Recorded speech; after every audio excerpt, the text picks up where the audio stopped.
नमस्कार, मैं बुद्धि प्रकाश शर्मा। आज हम कक्षा 10 की संस्कृत की पाठ्य पुस्तक शेमुषी भाग द्वितीय के प्रथम पाठ शुचि पर्यावरणम का प्रथम भाग पढ़ेंगे, जिसमें हम मंगलाचरण का अर्थ देखेंगे, कवि का, पाठ का और छंद का परिचय देखेंगे तथा श्लोक वाचन देखेंगे। इसमें जो मंगलाचरण है वह यजुर्वेद और ऋग्वेद से लिए गए हैं, जिन्हें वैदिक उच्चारण के नियमों के अनुसार मैं आपको सुना रहा हूँ। ओम तच्चक्षुरुदेव हितं पुरस्तात् शुक्रमुच्चरत् पश्येम शरदः शतं जीवेम शरदः शतगुं शृणुयाम शरदः शतं प्रब्रवाम शरदः शतमदीनाः स्याम शरदः शतं भूयश्च शरदः शतात् आनो भद्राः क्रतवो जन्तु विश्वतो दबधासो अपरीतास उद्भिदः देवानो जथा सदमिद्वृधे असन्नप्रायुवो रक्षितारो दिवे दिवे हरिः ओम। अर्थात देवों के द्वारा निरूपित या वर्णित या बताया गया यह जो शुक्ल यानी सफ़ेद वर्ण का रंग का जो नेत्र रूप सूर्य यानी सूर्य को और वेदों में इस प्रकृति का नेत्र कहा गया है, क्योंकि सृष्टि उन्हीं के प्रकाश से देख पाती है। तो वह पूर्व दिशा में ऊपर उठ चुका है। हम सब 100 वर्षों तक देखते रहें, 100 वर्षों तक जीते रहें, 100 वर्षों तक सुनते रहें, 100 वर्षों तक शुद्ध रूप से बोलते रहें और 100 वर्षों तक स्वावलंबी अर्थात अधीन बने रहें, और यह सब 100 वर्षों से भी अधिक चलता रहे।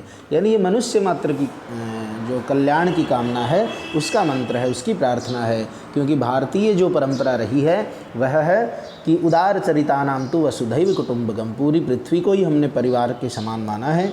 हमारे पास चारों ओर से ऐसे कल्याणकारी विचार आते रहें जो किसी से न दबें, यानी शारीरिक स्वास्थ्य के अलावा हम मानसिक स्वास्थ्य को भी उतना ही महत्व देते आए हैं। उन्हें कहीं से बाधित न किया जा सके एवं अज्ञात विषयों को प्रकट करने वाले हमारे विचार हों, यानी जो नवीन वैज्ञानिक जो खोजें हैं वो होती रहें, ये इसका भाव है। प्रगति को न रोकने वाले तथा सदैव रक्षा में तत्पर देवगण प्रतिदिन हमारी वृद्धि के लिए तत्पर रहें। जो सतत विकास होता है यानी प्रवाहमान विकास जो होता है, सस्टेनेबल डेवलपमेंट जो होता है, उसकी कामना की गई है। नवीन आविष्कारों की और उसके साथ प्रकृति और विज्ञान का जो संतुलन है उसकी कामना की गई है। तो यह था मंगलाचरण। अब इसके बाद जो हमारा अगला बिंदु होता है कवि परिचय। उसकी ओर चलने से पहले मैं एक और आप सभी को सलाह देता हूँ कि किसी भी पाठ को पढ़ने से पहले उसके जो मुख्य शब्दार्थ होते हैं वो यदि हम अच्छे से जान लें, पढ़ लें, समझ लें, याद कर लें, तो उस पाठ के मूल भाव को समझने में आसानी हो जाती है। तो यहाँ जो हमारे शब्दार्थ दिए गए उनमें सबसे अच्छी चीज़ यह है कि जो संस्कृत का शब्द है उसका अर्थ भी बताते हुए भी एक बार संस्कृत, एक बार हिंदी और एक बार अंग्रेजी भाषा का प्रयोग किया गया है। तो यह विद्यार्थियों के ज्ञान को और सर्वांगीण रूप से बढ़ाता है, उन्हें 3 अलग अलग भाषाओं का जानकार बनाता है। तो मेरी सभी विद्यार्थियों से यही आशा है और यही उनको सलाह है कि वे शब्दार्थ पहले पढ़ें और उसके बाद पाठ का अर्थ देखें। तो कवि परिचय, इस पाठ के लेखक प्रोफेसर हरिदत्त शर्मा, वे इलाहाबाद केंद्रीय विश्वविद्यालय में संस्कृत के आचार्य रहे हैं। इनके कई संस्कृत काव्य प्रकाशित हो चुके हैं, जैसे गीत कंदलिका, त्रिपथगा, उत्कलिका, बाल गीताली, आक्रंदनम, लसल्लतिका। लसल्लतिका जो इनका ग्रंथ है, काव्य जो संग्रह है, उसी में से हमारा ये आज का पाठ शुचि पर्यावरणम लिया गया है। इनकी रचनाओं में समाज की विसंगतियों के प्रति आक्रोश तथा स्वस्थ वातावरण के प्रति दिशा निर्देश के भाव प्राप्त होते हैं। अब इस पाठ का परिचय देखते हैं कि शुचि पर्यावरणम जो पाठ है वह क्या है।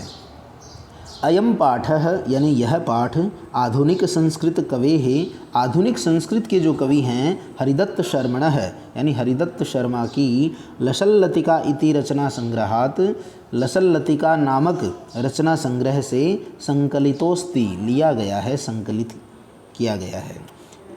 अत्र कवि ही यानी इसमें कवि, इस कविता में कवि महानगराणाम यंत्राधिक्येन, महानगरों में यंत्र यानी मशीनों की अधिकता यानी बहुलता से प्रवर्धित प्रदूषणोपरि, बढ़ने वाले प्रदूषण के ऊपर चिंतित मनाह दृश्यते, चिंतित दिखाई देता है। सह कथयति, वह कहता है, यद इह लौह इदम लोह चक्रम, कि यह जो लोहे का चक्र है यानी हमारे चारों ओर जीवन में लोहा या मशीनी जो करण हो गया है उसकी वजह से शरीरस्य मनसस्य शोषकम अस्ति, यह शरीर का और मन का शोषण करने वाला है। इससे हम शारीरिक रूप से जो कठिन परिश्रम है वो करना धीरे धीरे छोड़ रहे हैं। इसके अलावा हमारा जो मन है वह भी धीरे धीरे इन्हीं चीज़ों का आदी हो रहा है, तो मानसिक रूप से भी हम कहीं ना कहीं कमज़ोर हो रहे हैं। अस्माद एव वायुमंडलम मलिनम भवति, और इससे वायुमंडल भी मलिन यानी मैला होता है, गंदा होता है। कवि महानगरीय जीवनात् सुदूरम, कवि महानगर के जीवन से दूर नदी निर्झर वृक्ष समूहम लताकुंजम पक्षिकुल कलरवकूजितम वन प्रदेशम प्रति गमनाय अभिलषति।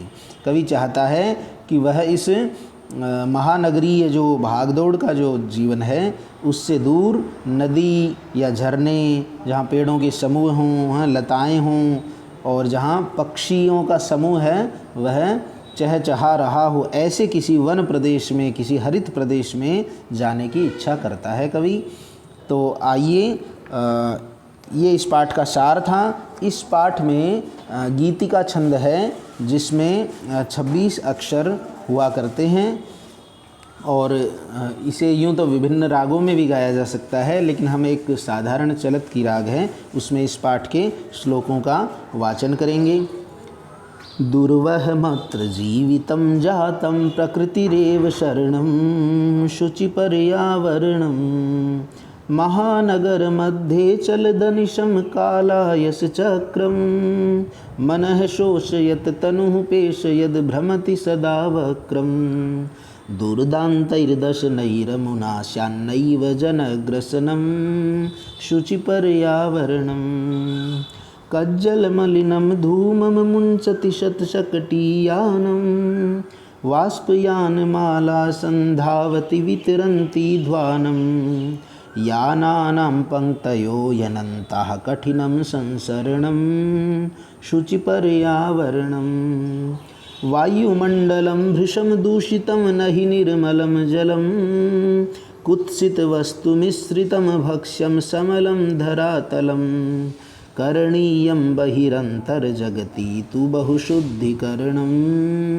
शुचिपर्यावरणं कञ्चित् कालं नयमामस्मान्नगराद् बहुदूरं प्रपश्यामि ग्रामान्ते निर्झरनदीपयः पूरम् एकान्ते कान्तारे क्षणमपि मे स्यात् सञ्चरणं शुचिपर्यावरणं हरिततरूणां ललितलतानां माला रमणीया कुसुमावलिः समीरचालिता स्यान्मे वर्णीया नवमालिका रसालं मिलिता रुचिरं सङ्गमनं शुचिपर्यावरणम् ऐचलबन्धो खगकुलकलरवगुञ्जितवनदेशं पुरकलरवसम्भ्रमितजनेभ्यो धृतसुखसन्देशं चाकचिक्यजालं नो कुर्याज्जीवितरसहरणं शुचिपर्यावरणं प्रस्तरतले लतातरुगुल्मानो भवन्तु पिष्टाः पाषाणी सभ्यता निसर्गे स्यान्न समाविष्टा मानवाय जीवनं कामयनो जीवनमरणं शुचिपर्यावरणं शुचिपर्यावरणं। तो आज के सत्र में इतना ही। इन श्लोकों का क्रमशः हम भावार्थ, अन्वय इत्यादि देखेंगे, व्याकरणिक बिंदु भी देखेंगे, आगे प्रश्नोत्तर देखेंगे। लेकिन आज के सत्र के लिए इतना ही। नमस्कार।